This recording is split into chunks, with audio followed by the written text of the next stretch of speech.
Hi. Thanks for having me on stage. I'm so excited to be here. It really feels like we are doing something incredible and taking back the power away from the banksters. And I really like that because that's the way of freedom and so on. So thanks for having me here. I took the red pill in 2016.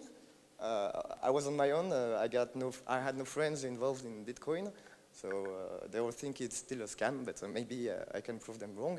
I don't know. And there's a lot of people that might experience some difficulties approaching the markets, and I will give you some insights that can be profitable for you in Bitcoin terms on the long run. So where's the remote? Oh, yeah. Thanks. So how does it work?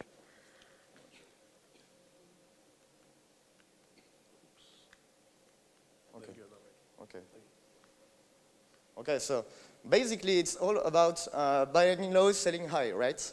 But people, we don't get it in general. We are not rational creatures. And there's a lot of controversy on Twitter. Like Tony Vase is bearish, Pomp is bullish, and then what should I be? Should I be bullish? Should I be bearish? So, to me, technical analysis is completely overrated because it's the banksters' approach actually. So you guys think that somehow by longing Bitcoin at the right time, it will be good for your finances, but it's not. It's not. So my approach is to be more like water, or I don't know if you know Aikido. You use the strength and the force of the opponent, and you apply it back to him. So this strategy is a bit like that. So the white part is the real money, right? The Bitcoin, and the black part is the fake money. So you see there is a white dot on the fake money and a black dot on the real money. So this is all it's about. So basically, my strategy is you allocate 50% of your portfolio, of your net worth, in Bitcoin, like real money, and 50% in fake money, the US dollar. And what happens is that every week you will reallocate 50% in fake money and 50% in real money. You don't have to think about it. You just execute the trade, and that's it. You don't have to time the market, you don't have to do technical analysis, and you will get some results. Oh, nice. So yeah, we all know that there's going to be a lot of volatility until Bitcoin becomes de facto the world reserve currency because of the proof of work mechanism. And therefore, we can expect the bankers to play with our feelings and try to crash the price and then manipulate the perception of the public to increase the price and then crash it again and so on and so on. So, yeah. So, as I said previously, you don't have to think about it. You don't need to be consistent, except that you need to do it at the same time of the day every week. And it's really important for many reasons, but basically you won't be chasing candles. And I think it's important for mental health to not look at the charts.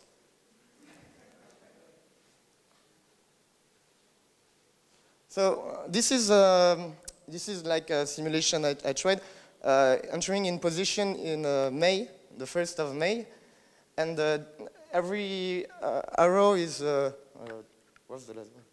Yeah, every arrow is like, this is a sell order, this is a sell order, this is a buy order, this is a sell order. So it's not orders like I buy it on spot at the same time of the day. I don't care whether I just do it same time of the day, so I don't, you know. Does that make sense so far? Okay. So with this technique at the end, then you would have bought your Bitcoin at a price of $5,500. So it's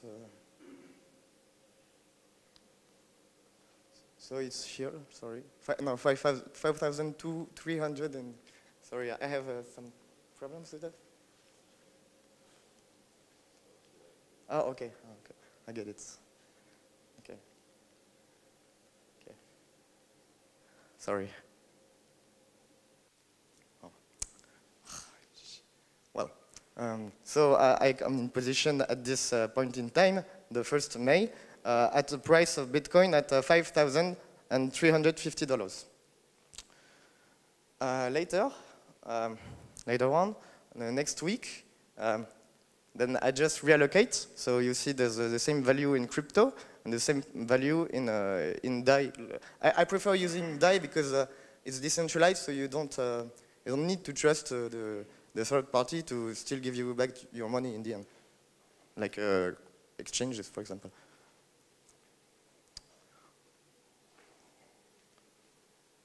So, yeah. So at the end of the experiment, you get to the 4th of October. This is when I stopped running the numbers. And you see that you have 146,000 US dollar value-wise. And you didn't buy all in Bitcoin. You did diversification. You hedged with the fake money against the bankers. And that's important to have always a bucket of 50% of your wealth of fake money to get the real Bitcoin in the end, because you will buy the dip. So see, on the 10th of October, I decided that the price of Bitcoin should be $3,500, because I'm bearish, I'm turn-based, you know. Still, I'm profitable dollar-wise, even if I entered at a really, really higher price in the beginning. So it works like a charm. But you have to be consistent, that you do it on a regular basis, every week. And I think as a community, if we all do that, or maybe we can write a contract that does that, but if we all do it as a community, it has a huge impact on the macro scale. Because now we just make money out of volatility, and therefore it lowers the volatility, and it makes the whole system much more stable in terms of price-wise. So it's really interesting. So yeah, thanks for your time. I hope it was interesting. So, do you got any questions?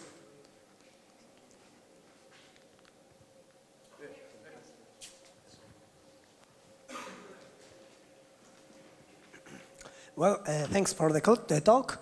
My question is, you have this initial amount of capital, and it's like that is fixed, right? And then the profit that you make, it's going to other bag, and then you still maintain that 50 and 50. Yeah, as you maintain the equilibrium, you will be actually buying the bottom and selling the top always. But you don't need to watch the chart, and you don't need to watch the price every day. You just do it on the one day, 50-50, and that's it.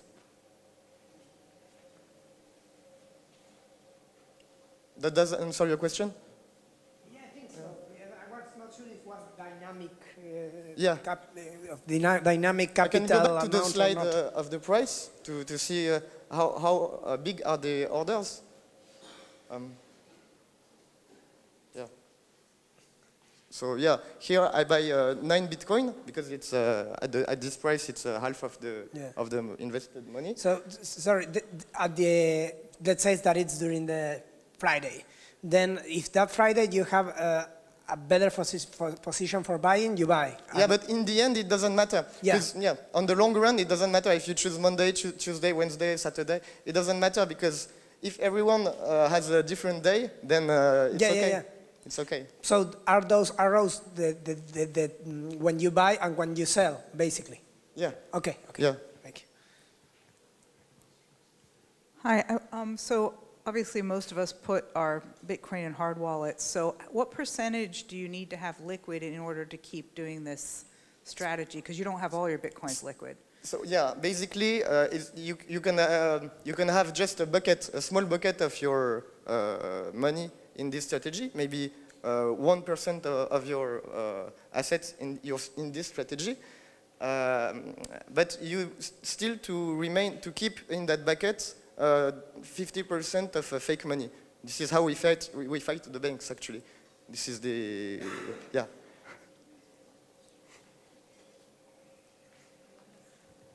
That's not what I meant. What I meant is every week you're going to need to trade some Bitcoin or some dollar. Yeah. Like, what's the biggest percentage of my Bitcoin that I might need to have ready to trade to dollars from week to week? Like, because I don't want to have all my Bitcoin in an exchange. Oh, yeah. Yeah, of course. Actually, you only need the amount you need to sell, right? Yeah. So basically, you. How much has that been for you? Well, for example, on the first week, I have to sell 0.43 Bitcoin. Yeah, that's no. Sorry if that doesn't answer your question. Yeah. Oh, okay. Well, there's different ways. I think the previous speaker explained way better than me. But basically, you can use are you familiar with Uniswap?